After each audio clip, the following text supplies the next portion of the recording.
Hello students, MD sir official में आपका बहुत बहुत स्वागत है। और आज हम लोग पढ़ने वाले हैं इंडाइसेस। अगर थंबनेल देख करके आपने इस वीडियो को क्लिक किया है तो आप एक सही प्लेटफॉर्म पर आए हो, जहां पे आपको कंप्लीट जानकारी मिलने वाला है इंडाइसेस से रिलेटेड। अब मैं बता दूं कि यह आज का जो वीडियो है वो सेकंड पार्ट है इंडाइसेस का। ऑलरेडी आपने थंबनेल में देख चुका है, लेकिन आपको फर्स्ट पार्ट को भी देखना बहुत जरूरी है।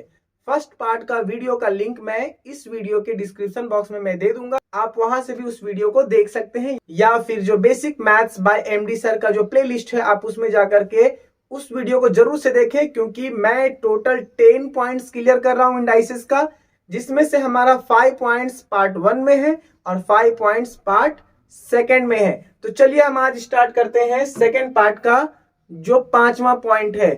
तो 5 पॉइंट ऑलरेडी क्लियर हो चुका है, जो और भी 5 पॉइंट्स है आज हम लोग यहाँ पे क्लियर करेंगे। तो आप स्क्रीन पर देख पा रहे हैं कि एक हमारे पास टेबल है, जिसमें से मैंने 5 पॉइंट्स लिखा है 6 to 10, 1 to 5 आपको फर्स्ट पार्ट में मिल जाएगा। ठीक है, अब यहाँ पे हम क्या देख पा रहे हैं कि जो 6 पॉइंट में है वो पॉइंट्स में क्या है कि अगर कोई नंबर ऐसा है और जिसके ऊपर पावर है जीरो, क्या जीरो, तो उसकी अल्टीमेटम वैल्यू क्या होगा, 1 होगा। अब यहाँ पे इस बात को सिर्फ इतना ही याद रखना है, आपको ज्यादा दिमाग लगाने की जरूरत नहीं है। जो मैं बता रहा हूं आपको बस इतना कॉन्सेप्ट को क्लियर रखना है और इसको मेमोराइज कर लेना है। ठीक है, अब आते हैं 7वें नंबर पे। तो 7वें नंबर पे क्या देख पा रहे हैं कि अगर कोई नंबर है, बेस नंबर है, उसके ऊपर पावर माइनस में है, तो उस कंडीशन में क्या कर देंगे, इस माइनस को हटाने के लिए 1 अपॉन सेम चीजें लिखेंगे, बस पॉजिटिव हो जाएगा पावर। और पावर पॉजिटिव कब हो जाएगा, जब उसको हम लोग उस नंबर को डिनोमिनेटर में ले आते हैं। लाइक मैं बताऊंगा आगे के क्वेश्चन में नंबर से सॉल्व करके, तो फिर आपको और भी क्लियर हो जाएगा। बाकी का आपको इस बात को ध्यान रखना है कि अगर किसी नंबर के ऊपर में माइनस पावर है तो इस कंडीशन में 1 अपॉन सेम नंबर लिखेंगे, सिर्फ माइनस को हटा देंगे। ठीक है, वो भी पावर वाला। अब चलिए 8 नंबर में हम लोग क्या देख पा रहे हैं। 8 नंबर में एक ऐसा नंबर है जो कि फ्रैक्शन में है और वो दोनों नंबर अलग अलग है, लाइक a अपॉन b है और टोटल होल पावर कितना है, m है। तो हम इस कंडीशन में क्या करेंगे, नंबर तो एज इट इज ही रहेगा, a अपॉन b ही रहेगा, लेकिन पावर दोनों के लिए सेम होगा। मतलब a to the power m और b to the power m, ये पावर इन दोनों के लिए काम करता है। ठीक है, आपको ध्यान में रखना है इस बात को। अब हमारे पास दूसरा कंडीशन है 9 नंबर में। 9th में क्या देख रहे हैं कि नंबर सेम है, फ्रैक्शन का ही है, लेकिन पावर सिर्फ डिफरेंट है, माइनस में है, यहाँ पे प्लस में था, है ना। तो माइनस में है तो इसको प्लस में कैसे करेंगे, इसको प्लस में करने के लिए हम लोगों को सीधा डिनोमिनेटर को न्यूमरेटर बनाएंगे, न्यूमरेटर को डिनोमिनेटर बनाएंगे। इन शॉर्ट कहते हैं कि ऊपर वाले को नीचे, नीचे वाले को ऊपर कर दो नंबर, वो नंबर पॉजिटिव हो जाएगा उसका पावर। तो यहाँ पे आप देख पा रहे हैं a अपॉन b है, तो यहाँ पे b अपॉन a है, मतलब ये एक दूसरे का उल्टा हो गया, ये इधर चला गया और ये इधर, और ये माइनस था ना, यहाँ पे हट गया। समझ में आया आपको? तो इस बात को आपको कॉन्सेप्चुअली याद रखना है। अब लास्ट में हमारा 10 नंबर है। 10 नंबर का कंडीशन कुछ इस तरीके से है। हर बार हम देख रहे हैं नंबर फ्रैक्शन में है, लेकिन पावर भी फ्रैक्शन में होता है।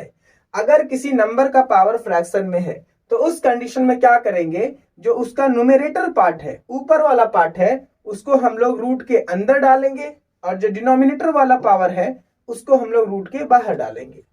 इतना ही याद रखना है आप लोगों को, याद रहेगा ना। कोई भी नंबर जिसका पावर फ्रैक्शन में हो, ऊपर वाला न्यूमरेटर का पार्ट अंदर और डिनोमिनेटर का पार्ट बाहर, बस इतना कॉन्सेप्ट आपको याद रखना है।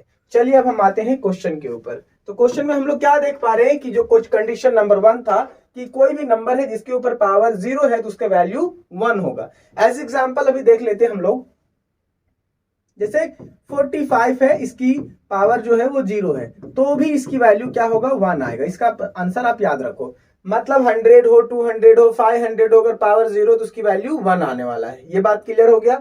अब चलिए हम लोग देख पा रहे हैं 7 नंबर में। तो 7 नंबर में ऑलरेडी मैंने बताया, जैसे कंडीशन टेबल के अकॉर्डिंग चलेंगे। जैसे आप यहाँ पे देख सकते हो, अगर 7 है, ठीक है, 7 का नंबर 7 ही वैल्यू मान लेते हैं। ये बेस नंबर जो है वो क्या है, 7 है, और पावर क्या है, -5 है, क्या, -5।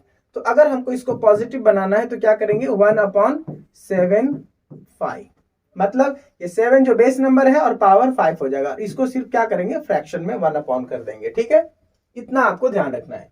चलिए 8 नंबर में देख पा रहे क्या कि a अपॉन b है, पावर m है। तो इस कंडीशन में हम लोग जैसे मान लेते हैं कि 4 अपॉन 5 है फ्रैक्शन का नंबर, और पावर m के जगह पे हम इसको 3 मान लेते हैं। तो इस कंडीशन में क्या होगा, दोनों नंबर में पावर 3 होगा, लेकिन नंबर फ्रैक्शन में रहेगा, मतलब 4 का भी पावर 3 होगा और 5 का भी पावर 3 होगा। क्लियर हो गया आपका? चलो ये बात को आपको ध्यान रखना है। अब हम लोग आते हैं 9 नंबर में।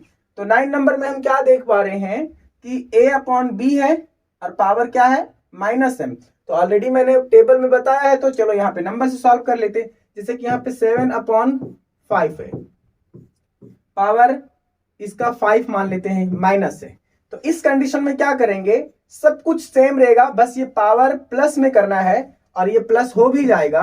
तो हम लोग यहाँ पे क्या करेंगे, क्या बताए थे कि डिनोमिनेटर ऊपर जाने के बाद न्यूमेरेटर और यहाँ न्यूमेरेटर डिनोमिनेटर बन जाता है। तो यहाँ पे 7 क्या है, न्यूमेरेटर ऊपर में है तो ये नीचे आ जाएगा और ये 5 ऊपर चला जाएगा।